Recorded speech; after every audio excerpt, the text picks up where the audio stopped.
জিনাতুল হায়াতিদ দুনিয়া, সন্তান আর সম্পদ এটা দুনিয়ার জীবনের সৌন্দর্য। ছোট ছেলেমেয়েরা সোনামণিরা না থাকলে পৃথিবীতে কোনো সৌন্দর্য থাকতো?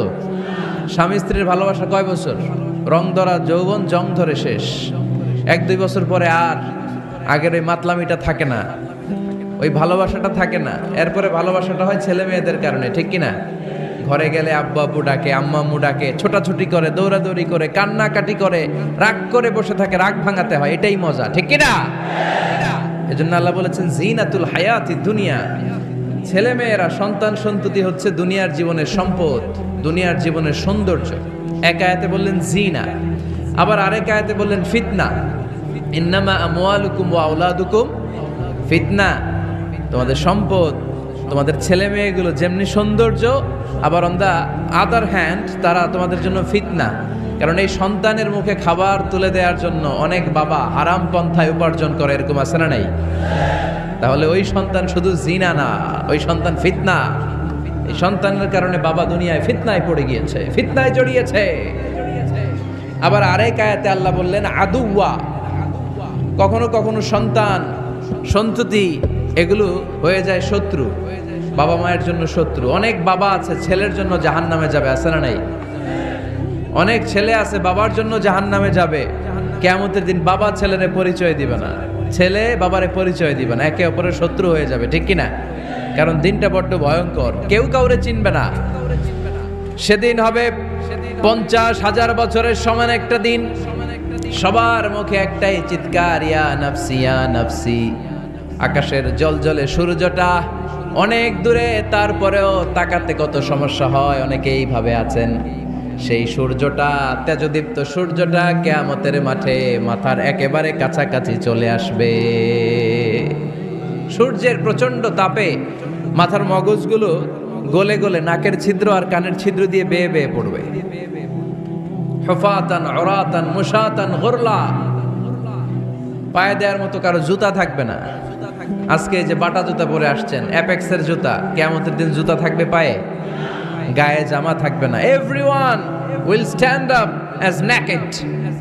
দেয়ার is no dress, no costume, no garment in their body. দেহে কোনো পোশাক নাই, পেটে খাবার নাই, পায়ে জুতা নাই। সূর্যটা মাথার কাছে, তৃষ্ণায় জিহ্বাটা বের হয়ে নাভি পর্যন্ত ঝুলতে থাকবে। সবাই বলবে আল্লাহ আমারে বাঁচাও, আমারে বাঁচাও। ওই দিন বাবা ছেলেরে চিনবে না, ছেলে বাবারে চিনবে না। অনেক বাবা ছেলের কারণে জাহান্নামী হবে, অনেক ছেলে বাবার কারণে জাহান্নামী হবে। তাহলে তখন বাবা ছেলের শত্রু হয়ে যাবে, ঠিক কিনা? তাহলে কোরআন সাধারণত বলল কিছু কিছু জিনিসের প্রতি মানুষের আকাঙ্ক্ষা জনমভর। এর মধ্যে অন্যতম হলো সন্তান সন্ততি। এই সন্তান কখনো হয়ে যায় জিনা মানে সৌন্দর্য, আবার এই সন্তান কখনো হয়ে যায় ফিতনা মানে পরীক্ষা, আবার এই সন্তান কখনো হয়ে যায় আদুয়া মানে শত্রু, ঠিক কিনা? আমাদের সন্তানরা যেন আমাদের জন্য পরীক্ষাও না হয়, শত্রুও না হয়। আমাদের সন্তান যেন আমাদের চক্ষু শীতলের কারণ হয়, ঠিক কিনা? এজন্য আল্লাহ মুমিনদেরকে শিখিয়ে দিয়েছে, দোয়া করো, আল্লাহর কাছে চাও যে আল্লাহ আমাকে এমন সন্তান দেন, আমাকে এমন স্ত্রী দেন যাদের দিকে তাকালে আমার চোখ জুড়িয়ে যাবে।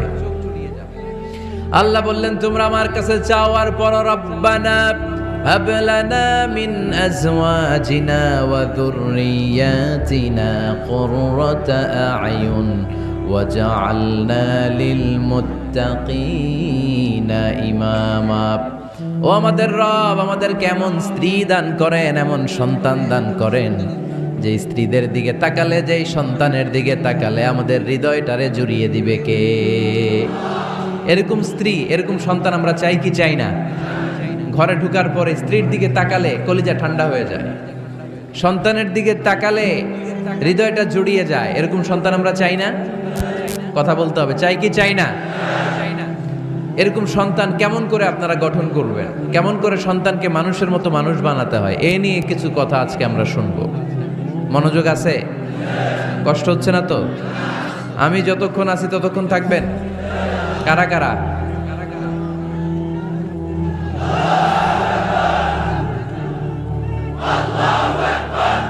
মাশাআল্লাহ, মাশাআল্লাহ। তাহলে থাকেন আমার সাথে, বসেন, কথা বলি কিছু। আসলে এগুলো খুব জরুরি ওয়াজ। কি করে ফ্যামিলি ঠিক করবেন, কি করে দাম্পত্য জীবনটাকে সুখময় করবেন, কি করে সমাজটাকে ভারসাম্যপূর্ণ করবেন, কি করে ছেলে মেয়েদেরকে মানুষের মতো মানুষ করবেন, এগুলো জানার দরকার আছে না নাই? এর কারণ আমি প্রায়ই বলি, খেয়াল করে শুনেন, খুব জরুরি কথা, এদিক সেদিক তাকানো যাবে না, সময় কম। আমার দিকে তাকান, আমার দিকে তাকান। এই পৃথিবীতে গরুর পেট থেকে যেটা বেরোয় এটা গরু হয়ে যায়, ছাগলের পেট থেকে বেরোলেই ছাগল হয়ে যায়, মুরগির পেট থেকে বেরোলেই মুরগি হয়ে যায়, কিন্তু মানুষের পেট থেকে বেরোলেই ওটা মানুষ হয়ে যায় না, ওটার মানুষ করতে হয়, মানুষ বানাতে হয়, ঠিক কিনা? খালি চোখে আপনি যা দেখেন সব কিন্তু মানুষ না, এগুলো জনসংখ্যা। এগুলো কি? বাড়ছে জনসংখ্যা, কমছে মানুষ। এই জন্য আমরা আমাদের ছেলে মেয়েদেরকে মানুষের মতো মানুষ বানাতে চাই, ইনশাল্লাহ। পড়েন। এখন কিভাবে মানুষের মতো মানুষ বানাবো? অনেক মা বাবা ছেলে মেয়েদেরকে নিয়ে উদ্বিগ্ন, আমাদের কাছে আসে, হুজুর কি করব ছেলেটারে নিয়ে, কোন প্রতিষ্ঠানে দিব, কিভাবে মানুষ করব হুজুর একটু বলে দেন। এরকম উদ্বিগ্ন অভিভাবক আছে না নাই? সব বাবা মাই চায় ছেলে মেয়েদের উজ্জ্বল ভবিষ্যৎ। কোনো বাবা মা চায় তার ছেলেটা টেন্ডারবাজ হোক? উত্তর দেন। কোনো বাবা চায় তার ছেলেটা চাঁদাবাজ হোক, তার ছেলেটা ধর্ষক হোক, অ্যাসিড নিক্ষেপকারী হোক? না, চায় না। সব বাবা মাই চায় তাদের ছেলে মেয়ে মানুষের মতো মানুষ হোক। আজকের এই চমৎকার দুপুরে, চমৎকার অপরাহ্নে আমরা জানার চেষ্টা করব কেমন করে ছেলে মেয়েদেরকে মানুষের মতো মানুষ বানাবো। অনেকগুলো পয়েন্টস আপনাদের সাথে শেয়ার করব। বাবা মায়েরা, বাবারা এখানে আছেন, মায়েরা আছেন মহিলা প্যান্ডেলে, সবাই খেয়াল করে শুনেন কিভাবে ছেলে মেয়েদেরকে মানুষ করবেন। ভালো ছেলে মেয়ে পাওয়ার প্রথম পদ্ধতি হচ্ছে, বাবার দায়িত্ব হচ্ছে ছেলে মেয়েদের জন্য ভালো মায়ের ব্যবস্থা করবে। কিসের ব্যবস্থা? কারণ মা হচ্ছে production house, kind of factory. Factory যদি ভালো হয়, ওটা থেকে যে প্রোডাক্ট বেরোবে ওইটাও ভালো হবে, ঠিক কিনা? বাপ ভালো তার বেটা ভালো তাই, মা ভালো তার ঝি, গাই ভালো তার দুধ ভালো রে, দুধ ভালো তার ঘি, তাই না? বাবা ভালো তো ছেলে ভালো, মা ভালো তো মেয়ে ভালো, গাই ভালো তো দুধ ভালো, দুধ ভালো তো ঘি ভালো। তো এই জন্য আমি প্রায় বলি, আমার মায়েদের, আমাদের বোনদের পেটটা এটা খনি, তেলের খনি, গ্যাসের খনি, স্বর্ণের খনি, পেট্রোলিয়ামের খনির চাইতো দামি খনি। কারণ এই পেটগুলি ধারণ করেছে পৃথিবীর বড় বড় অলিদেরকে, এই নারীদের পেটগুলি ধারণ করেছে নবীদেরকে। নাকি নবীরা হুট করে আকাশ থেকে পড়ছেন? নারীদের পেট থেকে আসছে, ঠিক কিনা? এটা যেমন সত্য, আবার পৃথিবীর সব টেন্ডারবাজ, চাঁদাবাজ গুলো এসেছে নারীদের পেট থেকে। So the decision is years. আমার প্রিয় লক্ষ্মীপুরের ভাইরা, সিদ্ধান্ত আপনাদের। আপনাদের ঘরের এই মাকে, এই বোনকে আপনি কিভাবে তাদের যত্ন নেবেন, কিভাবে তাদেরকে কোরআন সুন্নাহর পথে রাখবেন, এই দায়িত্ব আপনার। এজন্য প্রত্যেকটা বাবার দায়িত্ব। তোমরা ইয়াং যারা, আমার কলেজের টুকরা যুবক ছেলেরা, এখনো যারা বিয়ে করো নাই, তোমার অনাগত ভবিষ্যৎ প্রজন্ম তোমার বউয়ের পেট দিয়ে আসবে। So when you choose your life partner, you don't choose your life partner only. At the same time, you are choosing the mother of your upcoming sons and daughters. আপনি যখন বিয়ের জন্য মেয়ে খোঁজেন, আপনি শুধু মেয়েই খোঁজেন না, পাশাপাশি আপনার অনাগত যে ছেলে মেয়েগুলো দুনিয়ায় আসবে তাদের মাও খুঁজতেছেন, ঠিক কিনা? সো মা যদি ভালো হয়, ফ্যামিলি ভালো। আমাকে একটা শিক্ষিত মা দাও, আমি একটা শিক্ষিত সমাজ উপহার দেব, ঠিক কিনা? এজন্য প্রথম দায়িত্ব হচ্ছে ছেলে মেয়েদের জন্য ভালো মায়ের ব্যবস্থা করা। ওমরে ফারুক রাদিয়াল্লাহু তাআলা আনহু যখন খলিফা, এক বাবা এসে বিচার দিল, খলিফাতুল মুমিনিন, আমিরুল মুমিনিন, আমার ছেলে আমার কথা শোনে না, বেয়াদবি করে। ওমরে ফারুক ডাকলেন, তুমি তোমার বাবার সাথে বেয়াদবি করো? এটা তো কবিরা গুনাহ, তুমি তো জাহান্নামে যাবে এরকম করলে। ছেলে বলে, হ্যাঁ আমিরুল মুমিনিন, সব দায়িত্ব কি আমাদের? বাবা মার দায়িত্ব নাই? ওমরে ফারুক বললেন, আছে। কি দায়িত্ব আছে? ওমরে ফারুক বললেন, বাবার 3টা দায়িত্ব। নাম্বার 1, আইয়ানতাকিয়া উম্মা, বাবা তার ছেলের জন্য ভালো মায়ের ব্যবস্থা করবে। সুবহানাল্লাহ পড়বেন না? আইয়ুহসিনা ইসমা, ভালো নাম রাখবে। আইয়ুআল্লিমাহুল কিতাব, কোরআন শিক্ষা দিবে। এবার ছেলে বলে, শোনেন, আমার আব্বাই 3টার একটাও করে নাই, 3টার একটাও করে নাই, আর বিচার দিতে আসছে আমার নামে। আমার মা হচ্ছে এক জাঞ্জি, নর্তকী নারী, এক অগ্নি উপাসকের কাছে ছিল, আদব আখলাক ভদ্রতা সভ্যতা কিচ্ছু জানে না। আমার মা আমার জীবনে কিছুই ভালো কিছু শিখায় নাই। নাম্বার 2, আমার নাম রাখছে সাম্মানি জুলা ইয়ানি খানফাসা, আমার নাম রাখছে সামসিকা। নাম কি? এটা একটা নাম হইল? ওয়ালাম ইউআল্লিমনি হারফাম মিন কিতাবিল্লাহ, আল্লাহর কিতাবের একটা অক্ষর আমার শিখায় নাই। ওমর ফারুক এবার রেগে গেলেন, বাবার ঘাড়ে ধরলেন, তুই বেটা বিচার দিতে আসছিস ছেলেরে নিয়ে, এখন তোর বিচার হবে আগে। এক নম্বর দায়িত্ব, ছেলে মেয়েদের জন্য ভালো মায়ের ব্যবস্থা করতে হবে। কিসের ব্যবস্থা? মা ভালো তো সন্তান ভালো, মা ভালো তো, এটা কি বুঝতে পারছেন? নাম্বার 2, ভালো মায়ের ব্যবস্থা করলেন, এবার দাম্পত্য জীবন শুরু করলেন। এবার আপনারা আল্লাহর কাছে নেককার সন্তান চাইবেন। সন্তান দেওয়ার মালিক কে? আল্লাহর কাছে দোয়া করবেন, রব্বিলা তাদারনি ফারদাও ওয়া আনতা খায়রুল ওয়ারিসিন। এটা নবীদের দোয়া, পারেন না দোয়াটা? সবাই পড়েন আমার সাথে, রব্বিলা তাদারনি ফারদাও ওয়া আনতা খায়রুল ওয়ারিসিন। এর মানে হলো, আল্লাহ আপনি আমারে নিঃসন্তান বানিয়ে এই দুনিয়ায় রাখবেন না, আপনি তো উত্তম উত্তরাধিকার তৈরিকারী, আপনি উত্তম সন্তান দানকারী, ঠিক কিনা? আল্লাহ তাআলা সন্তান দেন, এজন্য আপনি দোয়া করবেন, এই দোয়াগুলো পড়বেন। রব্বি হাবলি মিনাস সালিহিন, আমার সাথে সাথে আওয়াজ করে পড়েন, রব্বি হাবলি মিনাস সালিহিন। কেউ বাদ যাবেন না, আওয়াজ করে সবাই পড়ুন, রব্বি হাবলি মিনাস সালিহিন। এর অর্থ হচ্ছে, হে আল্লাহ আপনি আমাকে নেককার সন্তান দান করেন। আওয়াজ করে পড়েন আমিন। নেককার স্ত্রী, নেককার সন্তান আল্লাহর কাছে চাইতে হয় ভাইয়েরা, না চাইলে পাওয়া যায়। তাহলে 1 নম্বরে ভালো মায়ের ব্যবস্থা করলাম সন্তানের জন্য, 2 নম্বরে আমরা আল্লাহর কাছে দোয়া করলাম, 3 নম্বরে আল্লাহ দোয়ায় সাড়া দিলেন। আল্লাহ ছেলে বা মেয়ে কিছু একটা দিলেন, তখন শুকরিয়া করবেন কার? নাকি না শুকরি করবেন? অনেকে ছেলে পছন্দ করে, মেয়ে পছন্দ করে না, আছে না নাই? আলহামদুলিল্লাহ এইখানে এরকম কেউ নাই। এই আছে, তুমি জানলা কেমনে? আমি বাঁচায় দেওয়ার জন্য বললাম নাই, এরপর এরা কয় আছে। যদি কেউ থেকেও থাকে, চেঞ্জ ইউর মাইন্ড, আপনার মাইন্ডটা চেঞ্জ করেন। ছেলে হোক মেয়ে হোক, শুকরিয়া করবেন কার? কারণ পৃথিবীর এই যে বড় বড় বিজ্ঞানীরা মাইক বানাতে পারে, মোবাইল বানাতে পারে, কম্পিউটার বানাতে পারে, রকেট বানাতে পারে, জেট প্লেন বানাতে পারে, হেলিকপ্টার বানাতে পারে, কিন্তু পৃথিবীর সব বিজ্ঞানীরা মিলে একটা বাচ্চা বানাতে পারবে? একটা সন্তান বানাতে পারবে? আর্টিফিশিয়াল মাঝে মাঝে রোবট বানায়। একটা রোবট আসছিল আমাদের দেশে, সোফিয়া নামে, মনে আছে?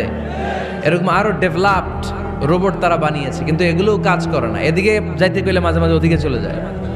আর এগুলোর সিস্টেম সফটওয়্যার ভিতরে ঢুকাই দিতে হয়, সফটওয়্যারে যা, এর বাইরে কিছু বলতে পারে না। তাহলে গোটা বিশ্বের সবগুলো রোবট এক জায়গায় রাখলে আল্লাহর দেয়া একটা মানুষের ব্রেনের সমান হবে? এই পৃথিবীর সবচেয়ে পাওয়ারফুল কম্পিউটারের নাম হচ্ছে দি ক্রে 1 সুপার কম্পিউটার। আমেরিকার মিলিটারি বেজে বিভিন্ন ম্যাথমেটিক্যাল ইকুয়েশন ড্র করার জন্য এই কম্পিউটার তারা ইউজ করে। এরকম 10,000 সুপার কম্পিউটার মিলেও একটা হিউম্যান ব্রেইনের সমান হবে না। চিল্লায় পড়েন সুবহানাল্লাহ।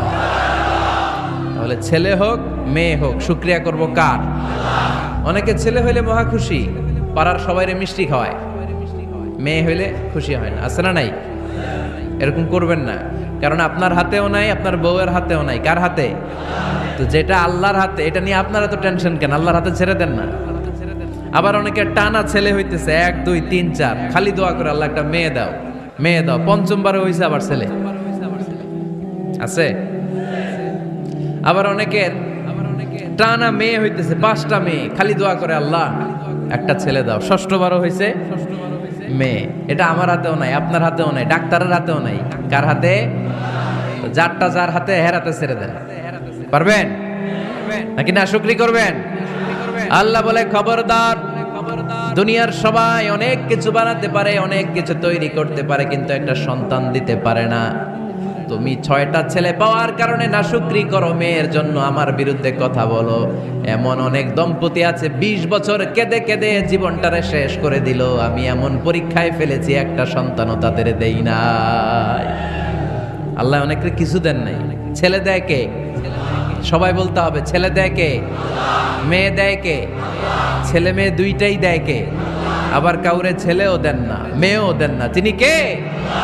এজন্য তিনি বললেন ইয়াহাবু লিমান ইয়াশাউ ইনাসা ওয়া ইয়াহাবু লিমান ইয়াশাউ যুকুর আও ইউযাওয়িজুহুম যুকরানা ওয়া ইনাসা ওয়া ইয়াজআলু মান ইয়াশাউ আকিমা ইন্নাহু আলিমুন কাদির। পড়েন সুবহানাল্লাহ।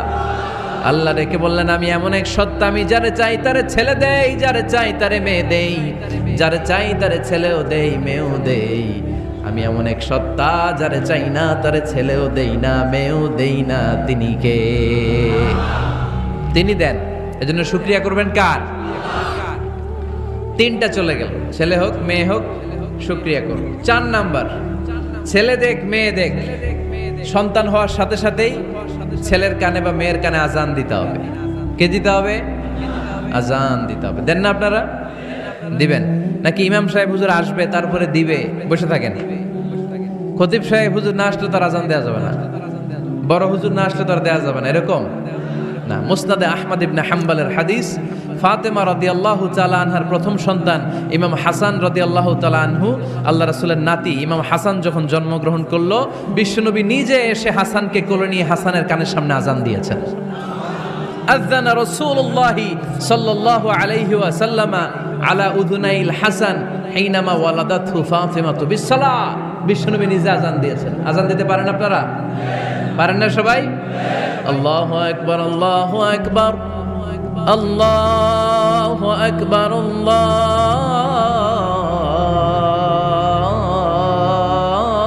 আল্লাহু আকবার। পারেন না আজান দিতে? নিজের ছেলের কানের সামনে নিজে আজান দিবে। যদি নানা হয়ে থাকেন, নানা নাতির কানের সামনে যে নানাই আজান দিবে, চাচা যে ভাতিজার কানে আজান দিবে। আজানের জন্য বসে থাকা লাগবে? আমরা প্রত্যেকে আজান পারি কি পারি না? তো কেন আজান দিব বাচ্চার কানে? 2টা সিগনিফিকেন্স। নাম্বার 1, যদিও বাচ্চার আমল নামা শুরু হয় না,